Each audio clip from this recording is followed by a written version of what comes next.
Créer un concours d'upcycling pour des étudiants. Bonjour la team. Bienvenue dans ce tout premier épisode de notre concours upcycling. Découvrez Adèle, cofondateur de A3 et parrain des équipes du lycée Jules Hury de Creil. N'hésitez pas à vous abonner pour ne rien rater. Bon visionnage à tous.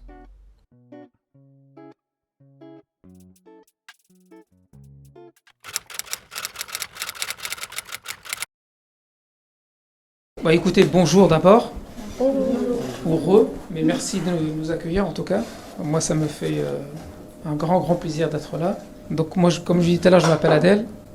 Alors moi, j'ai un parcours, j'ai commencé par vous donner mon âge tout à l'heure, j'ai un parcours très long et très particulier lié à la mode et l'upcycling. J'ai transformé mon premier vêtement, j'avais 15 ans, par faute de moyens. Donc moi, mon histoire, je suis né en Tunisie et je suis arrivé en France, à Nantes plus précisément. J'avais pratiquement 13 ans. Donc imaginez-vous partir dans un autre pays, quitter la famille, la culture, la langue. Donc c'était une période très compliquée pour moi. Et puis voilà, quand j'étais dans une maison, dans un cocon en Tunisie, je me retrouve à Nantes, dans un quartier, dans une tour de 12 étages. Je ne comprenais plus rien. J'étais un peu perdu. Donc voilà, j'avais besoin d'exister comme tous les jeunes. Ce qui s'est passé, c'est qu'en fait, j'aime dire cette façon de l'annoncer, c'est le hip-hop qui m'a sauvé.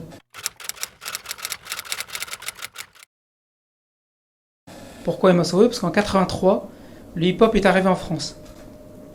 Et je trouvais ça tellement incroyable que je me suis mis à danser. Et on a créé un groupe.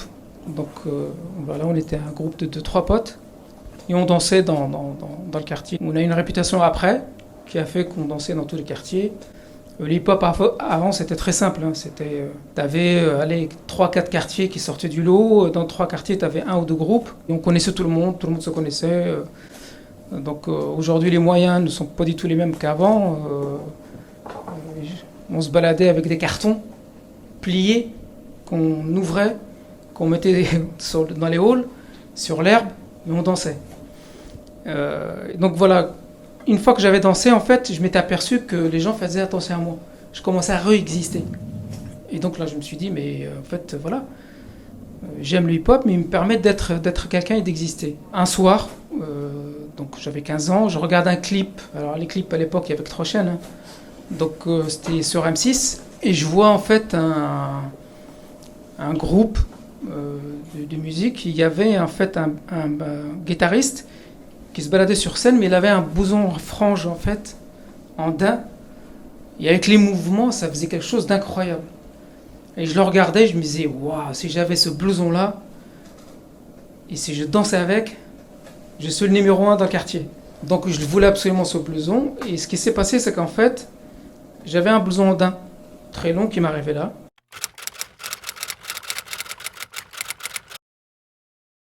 Comment je peux faire pour avoir la même chose, quoi? Je sais pas ce qui m'a pris. J'avais jamais fait de couture. J'avais jamais rien fait dans le milieu. Donc j'ai pris ce blouson-là. Je l'ai découpé. J'ai remonté la bande ici. Et tout le reste, j'ai pris un cutter. Et voilà que je coupe. Je découpe tout. Je installe tout à l'intérieur. Je recoupe. Donc c'était la première fois que j'utilisais une aiguille. Hein. Et voilà, donc je fais tout ça jusqu'à 4h du matin, donc c'est symbolique, je pense que je me rappelle vraiment, c'était des moments très forts. Mais quand on habite dans un quartier, c'est noir ou blanc. Si je sortais avec ça le lendemain, j'étais le roi du monde, ou j'étais le pire. Donc je flippais vraiment, j'avais peur, j'angoissais. Et je sors avec ce blouson, et puis, modestement, hein, pour pas aller plus loin, presque j'allais mettre un planning à Nantes, parce que tous les quartiers, les gens qui dansaient dans tous les quartiers le voulaient. Et les gens qui aimaient bien la mode le voulaient. Il avait fait vraiment un tabac, mon blouson, en fait. Donc les vêtements me permettent ça. Dans le collège où j'étais, moi, j'avais dans ma classe une copine qui était d'origine laotienne et qui était très mode. Mais vraiment à s'habiller, elle était incroyable. Et elle se prenait pour un garçon. Voilà, elle disait, moi je suis un garçon, elle se faisait passer pour un garçon d'un quartier. Donc à l'époque, je vous dis ça, c'était super mal vu. Alors même maintenant, je suis petit de taille, mais à l'époque, j'étais un peu grand quand je venais de Tunisie. Donc j'étais un peu, voilà, j'avais des muscles et tout ça. Et donc elle Elle était sous ma protection, en fait. Je l'aimais beaucoup. Et elle me disait, tu me protèges, parce que voilà, les garçons dans le quartier se moquaient d'elle et plein de choses. Et voilà. Et elle, en fait, alors j'ai compris ça beaucoup plus tard. Donc elle avait ce côté garçon, mais elle avait les regards de fille. Et elle me disait, mais t'es un beau mec, sauf que t'es un vrai blédard. Tu t'habilles comme un blédard, t'as les cheveux comme ça, tu t'habilles mal, tiens mes vêtements. Et elle était vraiment, elle avait des choses, c'était m'arrêter François Gerbaud et d'autres à l'époque, pour dire chippy, tout ça, c'était vraiment baigné dans la mode, incroyable. Et elle me donne ça, et je m'habille, elle me coupe les cheveux, et là, bah voilà quoi, le prince du quartier. Et donc en fait, je me suis mis à transformer mes vêtements. Par défaut, parce qu'on n'avait pas les moyens d'acheter, on ne pouvait pas accéder à plein de choses. Donc moi, j'avais des copains qui allaient malheureusement faire des casses et voler. Et moi, le hip-hop, en fait, que je dis tout à l'heure, il m'a sauvé, c'est qu'en fait, il m'a tellement canalisé, la mode plus le hip-hop m'ont tellement canalisé, parce que moi, c'est lié, c'est de la culture, tout ça, que je me levais avec ça, je dormais avec ça. Donc ça m'a permis d'éviter beaucoup, beaucoup de choses dans le quartier, en fait. Donc voilà, j'ai plein de dérives dans mes propres potes. Et moi, ça m'a permis de me canaliser, et voilà, ça m'a permis de m'en sortir. Et je suis content de vous voir. Pourquoi ? Parce que là, il y a de l'émotion. Pourquoi je suis content de vous voir ? Parce qu'en fait, moi, j'ai accepté quand on m'a invité à y venir. Et en fait, je m'étais mis à votre place en me disant, mais moi, Adel, si j'avais vécu ça, si j'avais vécu qu'un jour, quelqu'un serait venu dans mon école, dans mon collège, dans mon quartier, et me parlait, peut-être que je me serais lancé dans la mode. J'avais 2 freins.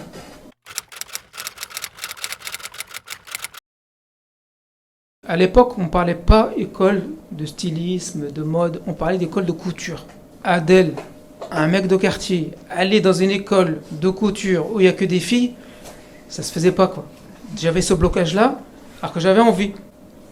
Mais j'avais pas de conseils, j'avais personne pour me dire, mais non, il n'y a pas de filles ou garçons, il faut y aller. Donc pour moi, voilà, j'avais vraiment ce blocage parce que c'était très cloîtré à l'époque. C'était pire que maintenant, tant mieux, les choses avancent. Aujourd'hui, c'est pas encore assez, mais ça commence à avancer. Et voilà, pour moi, c'était pour... Voilà, j'aurais été dans cette école-là, j'allais devenir forcément une fille, quoi. Et l'autre, les 70%, c'est surtout, en fait, autant que garçon de quartier, aujourd'hui aussi, ça a bougé, mais pas tant que ça. Alors, moi, je me disais tout simplement, la mode n'était pas pour moi. Je suis un arabe de quartier, la mode, elle n'est pas pour moi. Elle est pour les blancs, elle n'est pas pour les noirs et pour les arabes. Et pourtant, dans mon quartier, je vous le dis, j'étais... Le gars à qui on venait me voir pour que j'habille les gens, j'ai oublié de vous dire, j'étais le gars qui coupait les cheveux à tout le monde dans le quartier. Pour vous dire qui j'étais. Mais voilà, la mode, pour moi, c'était tellement loin, c'était pas pour moi. Donc, voilà, frustré, je ne me lance pas, je sais pas y aller, voilà. Et je continue toujours à m'habiller, tout ça, à transformer. J'ai fait ce qu'il y a de plus beau pour moi dans ma vie, c'est que je me suis marié et puis j'ai 4 enfants. Et puis j'ai travaillé pendant 10 années, en fait, après de longues galères, j'ai travaillé pendant 10 ans au Palais des Congrès de Nantes.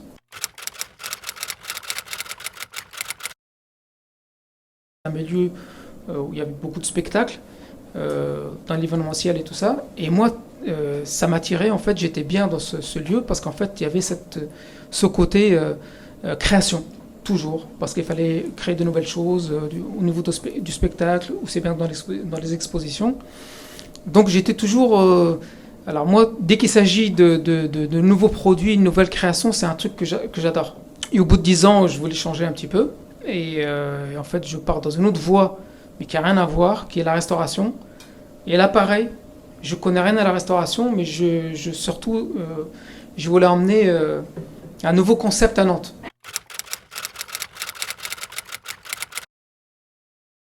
En fait, on était les premiers à avoir fait du halal. En faisant un restaurant, on faisait des burgers et du KFC. D'accord ? Donc aujourd'hui, ça peut paraître banal, parce qu'aujourd'hui, depuis 2-3 ans, ça se fait de plus en plus. Mais à l'époque, c'était quelque chose de hyper innovant à Nantes. Donc je fais ça pendant 10 ans. Et j'ai une belle enseigne qui arrive à Nantes, qui me rachète le restaurant, qui est au Tacos. Donc j'ai un peu de sous dans les poches. Et je décide, moi, la restauration m'avait beaucoup fatigué. Je voulais profiter de ma famille. Et donc, on prend les enfants et on part pendant 2 mois pleins. Voyageons, on fait toute l'Asie du Sud-Est.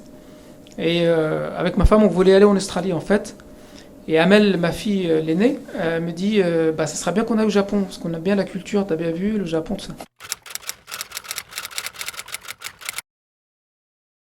Donc, je vous ramène un peu ma jeunesse. Moi, j'ai 2 personnes qui m'ont guidé mon enfance. C'est Mohamed Ali et Bruce Lee. Donc moi, quand elle me dit le Japon, je dis on y va quoi. Donc on arrive au Japon. Et là, donc, moi qui avais fait pas mal de pays juste avant, et là ce que je vous dis, je vous l'exprime comme je l'ai ressenti. J'arrive les premières heures. Les premières heures, je suis là, je regarde à gauche, à droite, je fais mais qu'est-ce que c'est que ce pays, qu'est-ce que c'est que cette ville, mais qu'est-ce que c'est que ces gens, mais comment ils s'habillent, mais qu'est-ce que c'est que ces looks. Tout le monde s'habille avec des choses incroyables et personne n'est en train de regarder personne. Et là je me dis, ça se passe très rapidement dans ma tête. Je me dis, bah écoute, j'avais 48 ans, je me dis, bah voilà, je rentre à Nantes, j'ai fait du business, j'ai 48 ans, de l'expérience dans plein de choses, c'est maintenant ou jamais. Donc je vais rentrer à Nantes, je ne sais pas comment, par où je vais commencer, mais je me lance dans la mode. Personne ne m'arrêtera, ça y est, la confiance, elle est là. Ne rate pas une miette de ce concours en t'abonnant. Soutiens-nous, le concours, ainsi que toute la nouvelle génération de la mode, avec un like, un partage et un commentaire.